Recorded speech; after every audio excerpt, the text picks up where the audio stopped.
Hello and welcome to Hometown Histories. I'm Dallas Grove.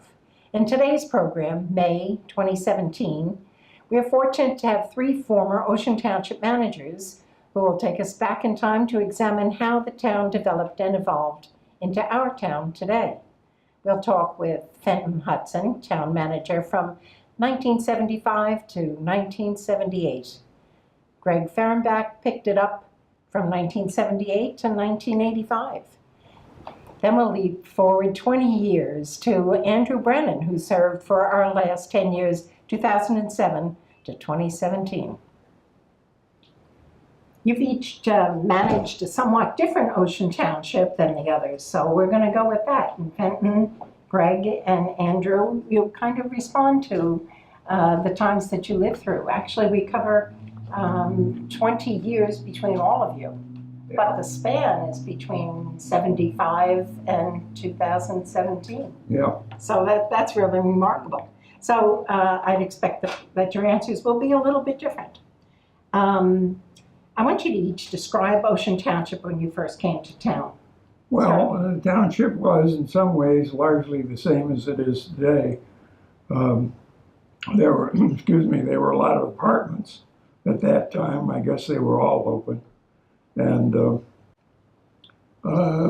things were pretty well developed along Route 35. Deal Road was not nearly as busy as it is today. And the township was known for having particularly good schools and generally favorable surroundings and atmosphere. So that was all to the good.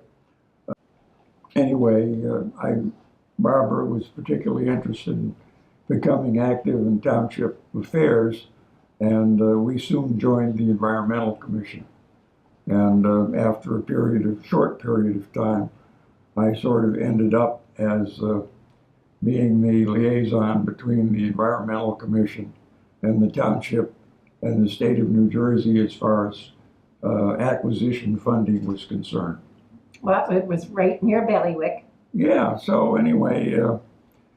That's where we met, by the way. Yeah, that's where we met. That's where, well, a lot of people were on the Environmental Commission in those days. And a lot of people deserve credit for buying Deal Test Site, which is the largest piece of the present Jopalea Park. It was 208 acres. Fortunately, the chairman of the Environmental Commission, Steve Levy, was also very much a pal of the Fort Monmouth post engineer, Louis Leo Kaplan. And he got an early understanding that Deal Test Site was going to be abandoned by the Army at the end of the existing lease, which was, I guess, ended in 1973 or 1974. And so that's where we got going on that. They were very anxious, as a matter of fact, to have us come in and acquire it. The Army themselves, remember they took us around in a Jeep to show us all the stuff and the trees and the... Yeah, they took us all around. They were very hospitable. They loved the place. They had a love of the place, and they didn't want to see it sold off. Right. And, of course, the untold heroes in all this is former councilman. When we started out, we expected to get 90% funding for the acquisition, 50% from state green acres, and 40% from the federal government. But the early 1970s, well, you remember, we had the first of the oil shocks when OPEC took over the markets in the Middle East and raised the per barrel price about 4 times. So I guess they raised it from $1 a barrel to $4 a barrel. But anyway, then it was something. Yeah. There was an oil shock, and a lot of industry was thrown out, and we lost that kind of federal funding. Yeah, well, They the cut federal it. funding, the first thing that happened is we were supposed to get 40%, then it went down to 25%, then it went down to 10%, and then it went down to 0. And all that happened over the period of a few months. And the federal government, the federal acquisition, the federal standards for purchasing the property and in terms of inspection and appraisal were so cumbersome that if we hadn't followed it, we might have gotten some of the federal funding. Yes. If we just sort of faked it. But anyway, we tried to follow the specifications and the funding disappeared. As you mentioned earlier, the government, the state was anxious to spend the money, and when Al Karakman, who was previously the Environmental Commission's liaison with the state, decided he wanted to do something else and turned the job over to me. And I went down. Ready, willing, and able. I went down to the Green Acres office and met Howard J. Wolf, and I said, by the way, I said, Al sent me down here with another funding application for Green Acres. And Howard said to me, he says, another one? I said, yes, that's right. And he said, he turned to his assistant, he says, bring me the Ocean Township file. And bring me the Newark file. So anyway, the guy comes back, and he comes back with 2 manila folders, one of which is stuffed full of papers. That was the Ocean Township file. And the other one had about 3 pieces of paper in it, was the Newark file. So he said, are you sure you want to add another one? I said, no, I guess not. What was the purchase price? Is that It was $2 million. The purchase price was a little over $2 million. It was in private hands. It was owned by a man by the name of Walter Scott, and he was a publisher, a printer from Jersey City. Wow. And he also had a $2 shop million down sounded here. like a lot to him. Sure. Yeah. Well, it was $1.1 million or something like that. From the state, and then we came up the other $1 million. Yeah. So anyway, while this was going on, a couple of the council members, as the funding faded away, so did their intent, and they were a little against any possible tax increase. But the heroes in all this was Councilman Ben Harvey and Councilman, who was it? Bellissimo. Oh, Bellissimo? Tom Bellissimo, the dentist, who figured that it would be better to for everybody in the township to have the township buy the property rather than have the developer having the owner sell it to somebody who would sell it for houses or sell it for housing development.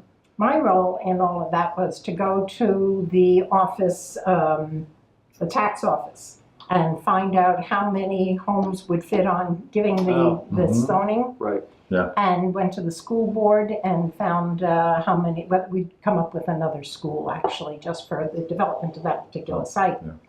So anyway, we put that together, and we put together a Green Acres brochure to sell it to the public because we knew this was going to be a big thing, $1 million in 1973, 74. Was there Was there a lot money. of opposition? Initially, there was. There was a taxpayers association. Okay, just because of the cost. Yeah. And so, but you know, it happened. Everybody came around, and both mayors, I think, Dick English and Mayor Pelea said this is going to be the biggest thing that ever happened to Ocean Township. So, not to say that you guys didn't do some of the biggest things. Greg, tell us about Ocean Township when you came to town. What was... Well, when I came here, I came from Moorestown in Burlington County. So I was essentially all the way on the other side of the state on 537. Yeah. And Moorestown had a center. And of course, the centers for Ocean were really Asbury Park and Long Branch. Moorestown had lots of farming, and Ocean did not. So Ocean gave the appearance of being a sort of a suburban community that was oriented around a highway. Right. And that was sort of my first impression. Mm-hmm. Once I got here, I came to understand sort of the neighborhoods and the community that drew the neighborhoods together. The Pool and Tennis Club, as it was then called, or became, as we were trying to make it self-sufficient, was a major draw for people from Wanamassa, from Wayside, from Oakhurst, from Shadow Lawn, from wherever. And clearly the school system, which just like today had an extremely good reputation, was a major cohesive force within the community. Recreation programs that exist today really didn't exist at that time, not to the extent that they've been developed in the last 25 years. A lot of the sports and activities seem to have been more related to the schools than they were to the recreation operation. And your years were? 78 to 85. I know that one of the ways in which I was able to get to know a whole lot of the community was, through the planning board and the zoning board and the environmental commission, and we had an energy committee. That's right. Because an there was advisory energy because crisis. Yeah. yes, and Bill Dowd, who was then an assemblyman, was advocating that. But it was primarily the pool and tennis facility that seemed to draw a lot of the residents. And so it was easy to be able to become on a first name basis with a whole lot of people in the community. One of the things that I think is particularly interesting when I came to the town was that Joe Palea was the mayor. He was in his last year of being mayor, and he took me on a tour of the community. And the pride that he had in the community, whether he was taking me by his former school, Wanamassa School, or he was taking me by Colt Field, that he was extremely impressed with, not knowing how oriented to sports he was, eventually realizing that he had a brother who acted like he was the owner of the pool and tennis facility. I worked at the pool. I can attest to that. And I mean, it was, he was overseeing that because that was his. It was the sense of community that I began to feel when I was here. And interestingly enough, recently I was talking to the son of a former township clerk, Ginger Bergeron's son, who happens to now be in the Public Works Department. And he was talking about how his family has been in this area for a very long time, and how many people have been in this area for a long time, and that there is just this attachment to place that a lot of people have. And, Generations. and it was part of what I began to understand when I came here. But as I indicated, what drew me here was not necessarily the community, even though my father had worked here for about 30 years. I didn't know that. When I came here for the government. And it was the form of government. It was the fact that it was a council manager form. It was the fact that it was nonpartisan, and that they were concerned about there being a professional organization providing municipal services.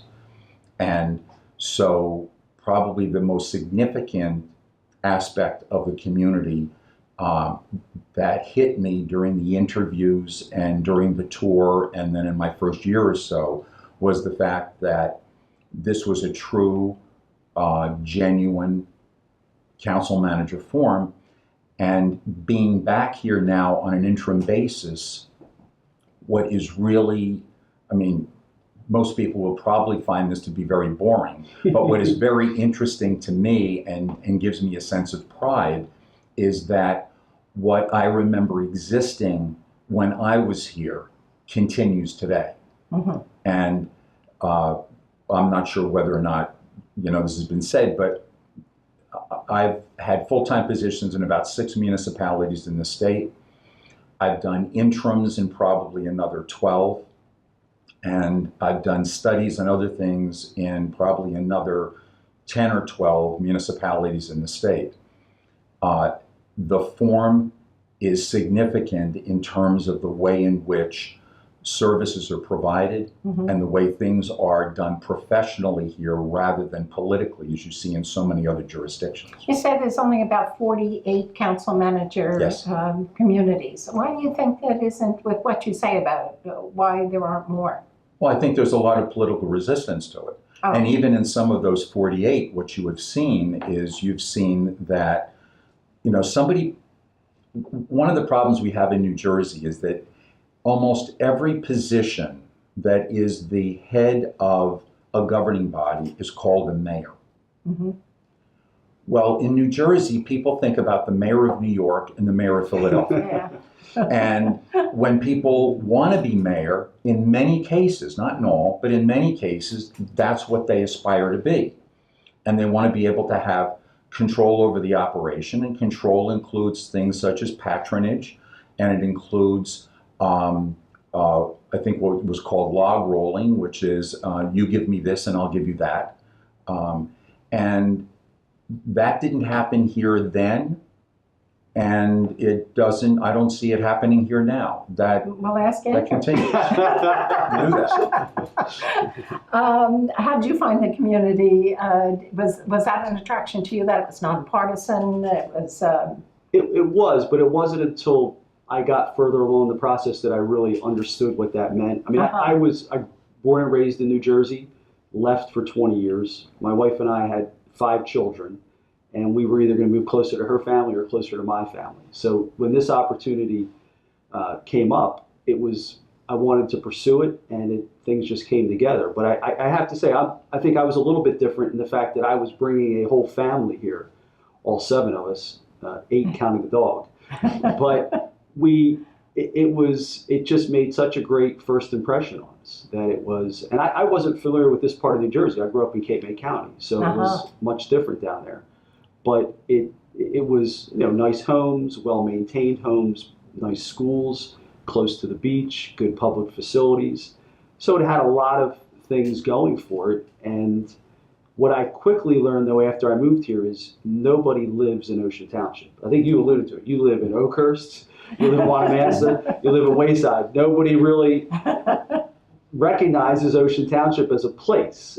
It's those neighborhoods or those areas of town that and they have very strong ties to those areas. I've seen encyclopedias that show Oakhurst as a separate community. Yes. Yeah. And I think a lot of people from the outside think of it the same way. They'll say, well, I have friends that live in Oakhurst, not in Ocean Township. But that was sort of unique. Again, not having been from the area. Oh, I have a great story. Let me just tell you that fast. A woman that I know that moved from Long Branch into Ocean Township, I saw her in the clerk's office, and she said to the clerk, she was kind of upset. She was yelling. She said, my home on Eisel Avenue, it says that it's Wanamassa. Oh. I paid to live in West Deal, she said, which is a block or 2 down or whatever. And they tried to explain to her that made no difference. She said, well, it makes a difference to me. Mm-hmm. So it's very interesting the way, you're absolutely right, the way people locate themselves and took on the neighborhood as some kind of status symbol. And when I got here as well, a lot of things, we had just acquired Colonial Terrace Golf Course. So that was when I got here in August, and I think I got here in September. The closing had happened in August, so we had just acquired it. We got into the process of trying to redevelop it or rehab it in certain areas. The library had just come on board a couple years before. The gym on West Park Avenue was relatively new. And then we went and did the renovations at Town Hall, moved the council room from upstairs to downstairs, redid the police dispatch. So there's a lot of things that had just happened or were just getting ready to happen. But then the big thing that happened was the economy just went in the tank starting in 08, 09. And development just came to a halt for all intents and purposes. A lot of projects that had been talked about were not moving forward. So we weren't doing a lot in terms of projects at that point. We were trying to keep things stable in terms of the township's finances and the workforce and delivering the services. And then just at the tail end, as I was getting ready to leave, a lot of these development projects started to get back on track and started to move forward again. So it was interesting. I came in at the tail end of a lot of development and then had a relatively quiet period. And then at the end, it started to ramp up again. So it was an interesting perspective. But while you were here, you certainly made waves. There was like a seismic shift on the very first meeting that I recall being at, and that was your discussion of automating the garbage collection. Yes, and I always remind people that it was the real issue that people had. It wasn't so much automating the garbage; it was going from twice a week collection to once a week collection. That was and backyard to and curbside. Not offering the backyard pickup anymore. Right, those were the two things that people were really resisting. You were taken aback by that, weren't you? Well, when I got here, they said, "Look, we've got this whole plan put together. All you have to do is just have this one public meeting. We've got all the money set aside, and we'll get this implemented." Well, what they didn't expect was 200 people, standing room only, showed up, and they were ready to throw us out the door. Some cried. So Some people cried. Well, let me just juxtapose that with the first proposal I gave to the governing body to be able to save what then was considered to be a significant amount of money was to go from rear yard collection to front yard collection. And the response I ended up getting from the council was, over our dead bodies, we are not going to put up with the complaints and the objections from the citizenry to save that much money by requiring them to put their garbage at the curb. While they were at that time putting recyclables, I think it was every second and fourth Wednesday at the curb, and I'm arguing for doing it every other week because that's how people think. But we had this rule, it was going to be every second and fourth. And of course, anytime you had a fifth come in, it got everything messed up. But in the entire time, in the 7 years I was here, I kept on pursuing that objective and I couldn't get anywhere. And I ended up getting a telephone call probably about 15 years later from Dave Cockle saying, guess what I was able to do? And at that point, he was able to get the collection on the street and out of the backyard. Well, I thought that was you. Well, when I got here, we were not advertised. When I moved, I didn't know any better, so I just would automatically bring my garbage out to the front of the house. That's sort of the way they handled it. They weren't advertising that it was offered, and they thought it would just slowly go away as turnover happened. But then when we went to the automated system, we were very explicit. Explain the automated system. Well, the automated system, it really was, we were trying to come up with a way to provide this, essentially the same level of service at a much lower cost. And I think to Greg's point, that is one of the differences that makes Ocean Township unique. They wanted to look at the data. And we knew, where I lived, we got garbage collection on Mondays and Thursdays. We knew when that truck drove around on Thursdays, it was picking up next to nothing because it had done the collection on Monday already. So we had the numbers to show that it was a waste of fuel, it was a waste of wear and tear on the truck. The residents really weren't getting anything out of it for the most part. So that was the sales pitch to get it to once a week. And then when we offered the recycling weekly on the same day with the single stream, we found that people they had been throwing recyclables in the garbage because they didn't have the capacity to store it for 2 weeks. So then when we offered it weekly, that solved that problem. And the other nice thing was giving everybody the uniform container. So that when the winds kick up, we don't see trash and garbage cans blowing all over the neighborhood. So it really, the ironic thing about the whole project is you were there at the first meeting. Yes, it was. And I have to say that was, we made the switch over in, I think it was January of 2011 was when we started it. It is, I think, one of the most popular, well-received things we've ever done. As it To turns this out, day, people yeah. love it. They compliment us on it. So it was really, it wasn't easy. And thank God the governing body stuck in there with the proposal and eventually got put in place. It's really remarkable. It's an innovation I didn't think I would see in Ocean Township because people were really Sure. stuck with their They were. backyard pickup. People get very set in their ways Yeah. and they're very resistant to change. When Fenton, when you were first in the office, your secretary was that Roz Wachman? Yes. Yeah. She presented you with a book. Tell that story. Well, I was the first week in the township. I knew a number of the department heads from having worked with them, and from the Environmental Commission.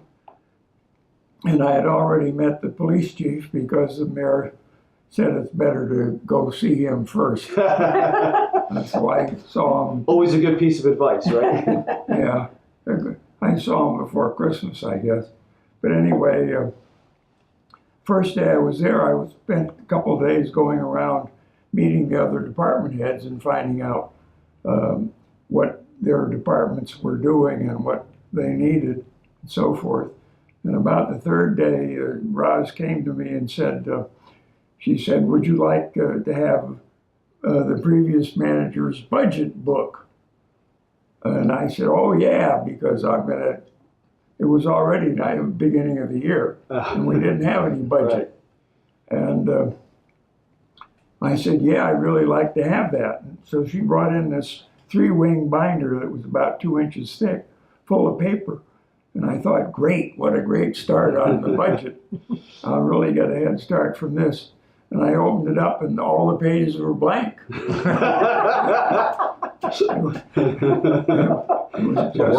in progress. That's right. Just filler. You had quite a sense of humor that night. And the other thing that happened to me that week was the mayor came over and said, he says, take care of this. And he hands me a letter from the federal government. And I looked at it, and it was dated several weeks before. And it was a demand for $150,000 to be paid within 30 days for the flawed and unusable original engineering study for the Townsip operations. That's the Surge Authority, huh? Sewage Authority operations. So it was kind of a tough first week. Well, when your expectations are that high. One of the wonderful things about Ocean Township, and you've all kind of addressed that somehow, is the quality of life here and the activities in the parks. We're going to get a new band shell in the park, which will bring even more people there to Joe Playa Park and offer them a place to have concerts. Well, I think Greg had mentioned it. We're not a traditional with a downtown type of an area community, Yes. so that the park in essence becomes that in a lot of respects. And I think the band shell is just another way to draw people in for not large scale events like the Italian American Festival, but smaller events, whether it's concerts or movies or just gatherings. I think it'll be a nice draw to have that there and a nice sense of community once it gets up and running. Well, we have the Italian American Festival every year. Well, that's once a year, and we have a community celebration in the fall. Yes. So, and our schools are perfect. You know that, right? You have. I do know.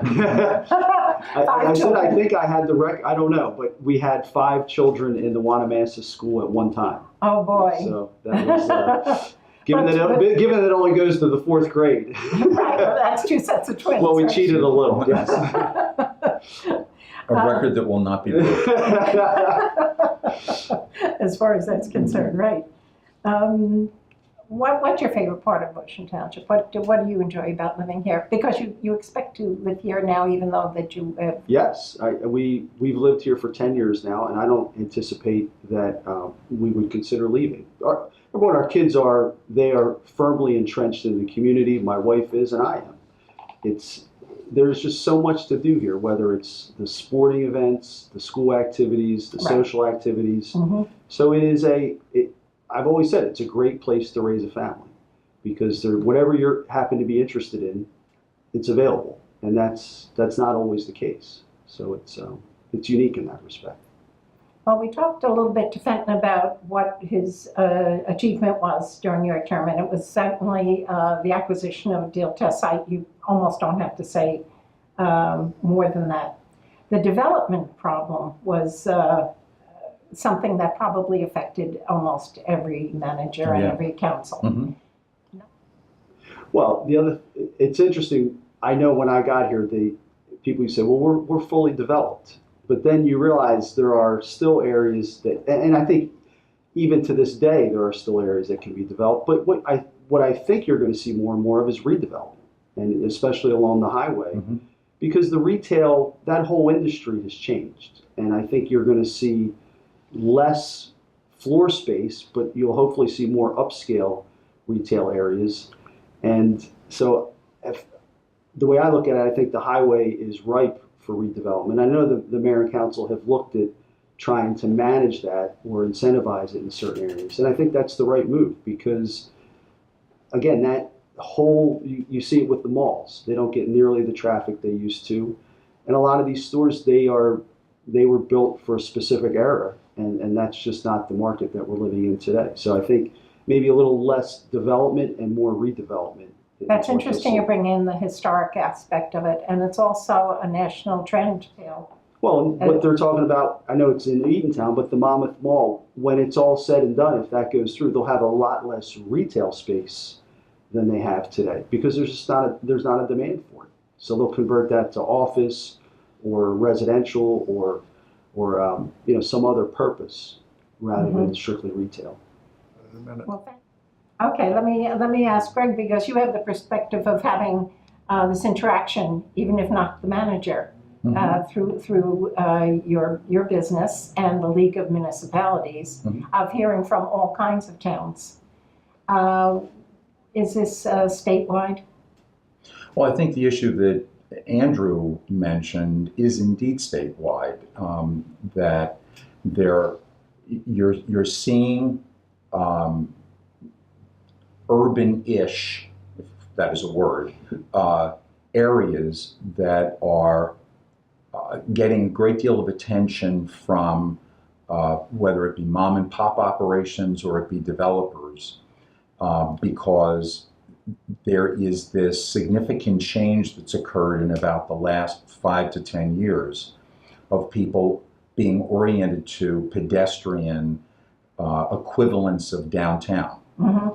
And what was desirable in the 50s, 60s, 70s, 80s, and 90s regarding highway development seems to be receding. And there are concerns in a number of places in the state. What I would say is that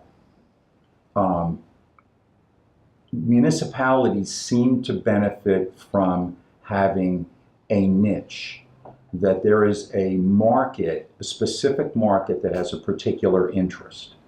What you don't see happening in Ocean is you don't see it being ignored.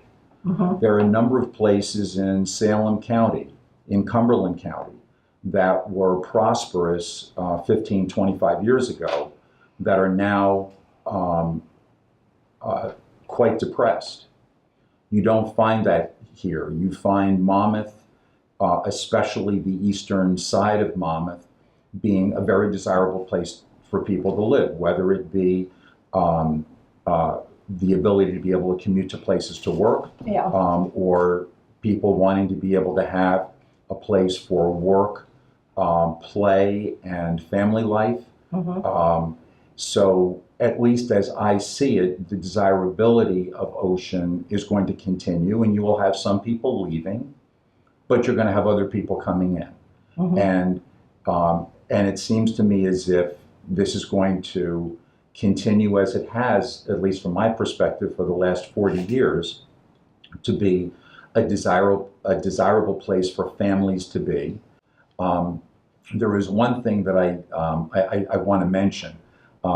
John Huss, when he was a council member, sort of brought it to my attention.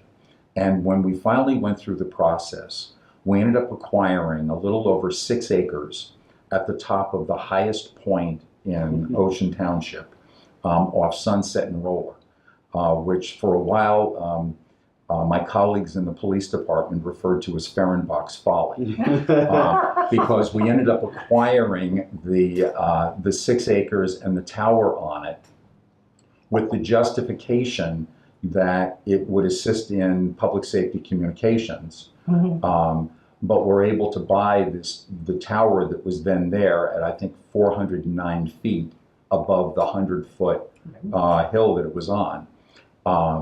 And that was sort of the municipality's first foray into the concept of being able to acquire something that would be able to produce an alternative stream of revenue for the municipality to provide services so that it wasn't necessary to tax the citizens. Now, in the whole scheme of it, of a budget this size, it's not a huge number, but it's something. But what Mayor Siciliano's been trying to do with the Park Avenue Tennis Center is sort of along the same lines, where you try to find ways to find an alternative funding source so that the cost of government can try to be kept as low as possible. I think that's been a common theme across all of our time. And it is. Well, here's a point then for that, right? And what is really interesting is that the legislators in Trenton try to suggest that local officials don't have any concern about that. But indeed they do. And when you think of what costs municipalities experience, those costs are very much driven by decisions the legislators make to place a cost on the property tax through requirements for the way that labor contracts are settled, for various items that come up. For example, there's a bill in the legislature presently to try to give rebates to corporations in urban centers. Well, once they do that, that now reduces the amount of money the state has. And as it's pointed out in the League of Municipalities magazine, the level of funding for municipalities today is the same as it was approximately 8 years ago. Yet inflation has made that money worth 11% less today than it was then. And you have a governor and a legislature that says, well, you shouldn't raise salaries more than 2%. Well, the problem with that is that that's still a 2% increase. It's not reducing it. It's not stabilizing it. It's allowing it. It's allowing it, and it's actually encouraging it. But what I will say, having lived here for a while, one of the really refreshing things when we had the school referendum to do the enhancements at the high school and the elementary schools, and that, I don't remember exactly what the vote was, but I think it passed it was a pretty overwhelming vote in support of it, which they had just That's retired great. loans that were almost equal. But people could have to what they easily were voted, so I'm not interested in investing anymore. Yeah. I just want a tax reduction. And that's not what happened. People saw the value in the school system. They saw that it needed some improvements and needed to add some things to be competitive with the neighboring communities. And that, to me, that is always a good sign when your community, when they're given a chance to vote and they vote in favor of not necessarily increasing their taxes, but keeping it at a stable rate so that they can see an investment. If they see the value. Absolutely. And I think that's always a good sign when your community responds that way. I think that generally tells you that people are happy and that they see value in these investments that are being proposed. One of the questions, I don't know whether, Fenton, you would address this or not, but to see people more engaged, though, other than in voting, just in getting out to meetings as you and Barbara do. Well, I think that's one of the problems that government generally has. we'd have better governments all the way along from the township to the state to the federal government if more people participated. And if more people were in the political process other than going to one of these rallies where all you do is yell about something. It's power in numbers. Yeah, well, I mean, there are different ways to participate, but to be at a meeting, hear the facts, hear the That's right. Yes, that's very important. So I think you're absolutely right. There are, and I think that I've seen that change even in my career, where you don't have to come. You can watch the meeting on TV. You can interact with the governing body over social media. You can be sending emails. You can come in for office visits. At You the can, grocery store. right. So it's just sort of changed. And I think the other thing is people, I see it in my life, you just don't have the time between things that I want to do, things my children want to do, things my wife wants to do, to set aside time to go to planning board. If it's a big enough issue, I think people will. But I think people also are using those other platforms to communicate, and the municipality is doing the same. There's you look at our website today versus what it was 15 years ago, the amount of information that's available for the residents anytime they want to see it. It's pretty overwhelming. And you've updated that over time. Yeah, and that just builds on itself. So the budgets go back to probably 2004, 2005. They're all available on there. Yeah. The Downloading audits, forms right, if you absolutely. want to Meeting permit minutes, forms. Yeah. whatever it is that people want to see. So I think I don't know that people are less involved. I think the way they involve themselves has changed a little bit. And that's just not Ocean Township. I think that's across the board. Are you happy with the website and what it offers? I know that there are times when things aren't up maybe at precisely the same time, the meeting got canceled or something like that. There are times when... yeah, well, that all of that helps. Yeah. But would you say we have an engaged citizenry? From your point of view, did you... Well, I think it really depends how you look at it. If you just judge it on the council meetings, I think certainly you could argue it's maybe not as engaged as it should be. But then when you take all those other avenues that people have available to them, and having worked in town hall, knowing how people do use those, I think people are probably more engaged today in some respects than they were previously. Well, it's certainly easier to communicate. It is, and I think of when I started, it was still a lot of letters. So you got a letter. It took a couple days to get the letter. You opened the letter, you read it, and then you got probably 3 or 4 days to respond to it, depending on what they were looking for. Today, people send an email. They might send it at 5 in the morning, and they want a response by 9 in the morning. And so the turnaround, the expectation is just a lot different today than it was even 15 or 20 years ago. And I only see that getting worse in some respects. And it's great in one way, but it really forces, just like a business, it forces government to rethink how they engage with people and how they manage the information that they're getting out to people and how they respond to that never-ending request or inquiries, whatever you want to call it.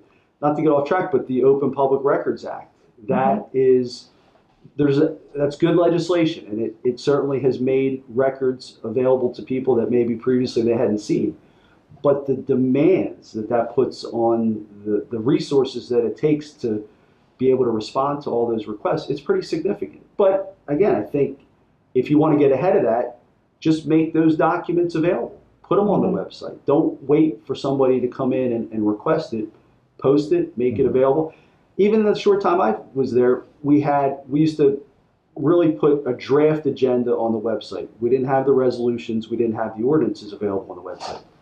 You had to come to the meeting to get those. Well, now those are all embedded right in the agenda. So if you see the meeting's going to be 2 nights from now and you want to see what's going to be discussed, you just go online, you click, you can see the resolution, you can see the ordinance. And I think that is maybe one of the reasons you don't see people coming to the meeting so much anymore. They already, before they had to come in person to get that information. Today they can get it at 11 o'clock at night at home and read it on their phone if they choose to. So it's just a different dynamic today in how we share that information. Well, you initiated something in the last few years, the bike paths and sidewalk Well, and the grants. interesting thing about that whole project is that started at the grassroots level. That was Al Kreckman and a few others that they actually made the contact with the state to get that first grant that put together the plan. That's probably back in 2010 that we did that. But that was a wonderful blueprint for how to do this. We had the state come in with a consultant, had a lot of community meetings on it, mapped out where the sidewalks needed to be, where the bike lanes needed to be. And then the governing body, once they had that information and it was part of an overall plan, we got it into the master plan, and then they started to set aside money for capital projects to make it happen. And I know it came across the front of your house, but it was nice to see that people use Oh, it. absolutely. We're delighted. And I tell you, the other thing, people in wheelchairs use it. People with walkers use it. Mothers and fathers with their kids in strollers use it. And that's the whole point of it. Is to me, that was always one of the frustrating things. I live pretty close to Playa Park, but if my kids wanted to take a bike ride through Playa Park, usually you put the bikes in the car, drove the car to the park, unloaded the bikes, and then you took your bike ride. So this doesn't make sense. It's safe to go down Logan Road. Now you have the sidewalks, you have the bike lanes, and it takes a little bit of education about what's appropriate, not appropriate in terms of riding, but it's very doable, even for fairly young kids, and people do use it. We are now getting requests for more bike lanes, and which is a good sign because I think people see value in them. They're utilized, and people want them in their neighborhoods. Absolutely, it's a treat to have people foot traffic in front of the house now. Exactly. It really is good. Fenton, Al Kreckman's name came up in your background too. Yeah. He's the one that suggested that you apply as manager. Yeah, well, I was doing business consulting, and I was doing some publishing work on my own, and I was reasonably happy with that, and we kept the wolf away from the door, at least at some distance. And That was Mayor Riley's dogs away from the door. Mayor Riley's dog kept us off his sidewalk. But anyway, Al called up one day and said, I knew the township manager post was open, but I didn't think anything about it. And Al called up one day and he said, you should apply for township manager.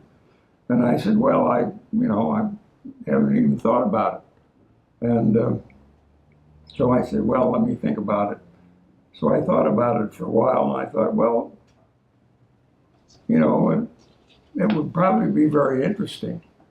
And there's no doubt a lot of work to be had, and it's probably the only opportunity I'll ever have to go into government. So maybe I should take it. So I applied, and apparently it came as some surprise to the council because I had been working on the Environmental Commission. And I applied, and one of the things that was in my favor was that I called up the township clerk and asked for 10 minutes at the next council meeting so I could tell them where we were with our Green Acres application. And Marie Jones, who was the clerk then, said, well, she said, it's a very busy meeting. She said, we'd like to keep it fairly short. She said, how much time will you need? And I said, well, I can tell them what we've done, where we are, and what we need to do next in 10 minutes. And I said, anything beyond that will just be answering their questions. So I took the 10 minutes as my allotted time and finished up. And the council all seemed to be amazed that anybody came in and actually made the presentation, whatever they were up to, in 10 minutes. So I got a favorable response from that. I guess so. When other people have come to our council meetings who don't typically come or they're from out of town, they're always amazed, and it's been this way as long as I know, where there's no time limit for anybody. They don't have to let us know in advance that they want to speak. Yes. Once they get up there, there's no time limit. And what's really unique, they can come up more than once. Yeah. Oh, okay. Which in a lot of towns, they just don't run it that way. They want a I've list seen of that. who's going to Yes. speak. Yeah. You have a set amount of time, and you cannot come up twice. 3 minutes. And Mayor Larkin and the same thing with Mayor Siciliano, their point is, we're there for the evening. We block out the whole night. So if people want the meeting to last 45 minutes, 45 minutes. If they want it to last 2 hours and 45 minutes, 2 hours and 45 minutes. See, that's because of DVRs. People can go home and still That's see right. the show, right? Right. Work on that. Greg, what would you say was your seminal achievement I think it was. or frustration? Sure, well, no, in terms of trying to develop the organization, I was able to get assistance from the Civil Service Commission to be able to set up a personnel system or human resources system that the organization didn't seem to have. I was able to take some of, this is obviously before things like Excel or Access or Notes or any of the automated methods of being able to do budget, and I was able to basically take the system that had been used in Moorestown and apply it here in terms of developing a budget and trying to create an organizational structure within the government to identify who had responsibility for what areas and have them accountable for that. Mm-hmm. We created a performance appraisal system that more or less is still in place today. The advantage of that system was that it was designed by staff members. Mm-hmm. We had, I think, 6 staff members: John Neufeld, Sergeant Newman, a couple people from police, people from public works, who worked on that. And it wasn't something that went from top down, it was something that came from bottom up. Mm-hmm. And this is one of the few municipalities in the state that I'm aware of that actually have sort of a pay-for-performance program. It was modified during Dave Cockle's period, but it really was to basically show employees that you would get something. You know, when I was here, there were small numbers. They were $100 or $200 for really good performance appraisals. So it was things of trying to develop the organization to be a provider of municipal services. And then, and that I would think would probably be the most significant thing that had taken place. It was very significant, but it may have been eclipsed by your bringing WABC TV to town. I How was didn't. it? I didn't bring that to town. What happened was we ended up having people who would leave the area in the summer and basically drop their dogs off on the parkway and just forget about it and drive back north. And you ended up having wild dog packs developing from this, and then those packs would go into residential areas and recruit pets to become part of the pack. Join the club. Yeah. Except that it was really, it was bloody and it was violent.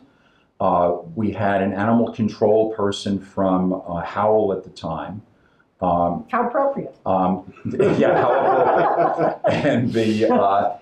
And so what we did was we basically authorized, I shouldn't say we, I authorized the animal control officer to do what was necessary to get a hold of this pack, because we were concerned about the way the dogs might end up affecting small children, might end up affecting the pets of people. You know, people did not necessarily keep their animals in the house. They didn't necessarily keep them on chains. And that's why this recruitment could take place.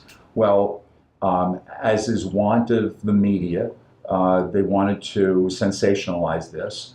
And they had Mayor English at the time go out to a sort of desolate area of the township. And it did not portray the township well. And then when they ended up doing this, residents became very concerned as to what was going to happen to their pets. Well, we weren't after the pets, we were after the wild dog pack, and there is a significant difference in behavior between one and the other. But the residents didn't necessarily understand that. Eventually, we were able to get the alpha dog. We were able to get some of the others in the group, and we were able to resolve the problem, even though we ended up having to sustain what I referred to as that was the week that was, where we were on headlines every night shooting dogs. Just imagine if they would have had Facebook back then. Oh, it would have been It would have had some real fun. It would have been worse. It would have been much worse. We only have a minute left. I'd like to, for each of you to tell us what you're up to now. And if you have any prediction for the township, where do you think it'll be in 10 years? What are you doing personally? I am now working at Kane University in the Finance Administration Office. So I've been there for about coming on 2 months. Hard to believe. A veteran. Yes. I know just enough to be dangerous, as I tell everybody. But ironically, I'm doing a lot of the same things I did here in the township. Oversight over the police department, over IT, over facilities, over budget. So a lot of, just on a larger scale, different type environment, different organization, but a lot of the same responsibilities that I had here. And look, I think Ocean Township has a bright future. I think we're in a great geographic area. I think there's a lot of people that really care about this community. I think we've always had good leadership from the governing body. I don't anticipate anything changing in terms of a future township manager. I think there's a lot of respect for that form of government. And so I think things are going to be just fine, and I think things are going to be good going forward. And you're staying? I'm staying. Okay, that's proof is in the pudding, right? Absolutely. Greg, how about you? In terms of Andrew's last statements, I would simply say ditto. I had the same feelings. In terms of what I'm doing, I've been dedicated to good municipal government for a long time. I enjoy it. For the last 13 years, I've been doing this on a consulting basis, and I like doing it on a consulting basis because with no strings, I can say whether I like something or I don't like it, whether what's being done is appropriate or isn't appropriate. I've been serving as a coordinator for interlocal services, shared services for the League of Municipalities for the last 13 years. I'm still going to be doing some searches and some interim management and some municipal operation studies, and I really enjoy that. Well, you're a steady guy. You like to get into the nitty-gritty of those subjects, and then you're able to communicate them through the League of Municipalities. Right? Yep. Yeah, that's great. And Fenton? Well, I've been retired since about 2000. Is that right? Yeah, I guess so. And I think that things look fairly good for the town, and will continue to be so. It's a good location, and we looked at a lot of other places, and decided none of them were worth the trouble. So we're still here. Well, Okay. Okay, and I just want to thank the audience for watching. This look back at Ocean Township through the eyes of the three people here. We'll also have a program in the near future with another manager who served for 20 years. Okay, thank you very much. Join us again next time for Hometown Histories.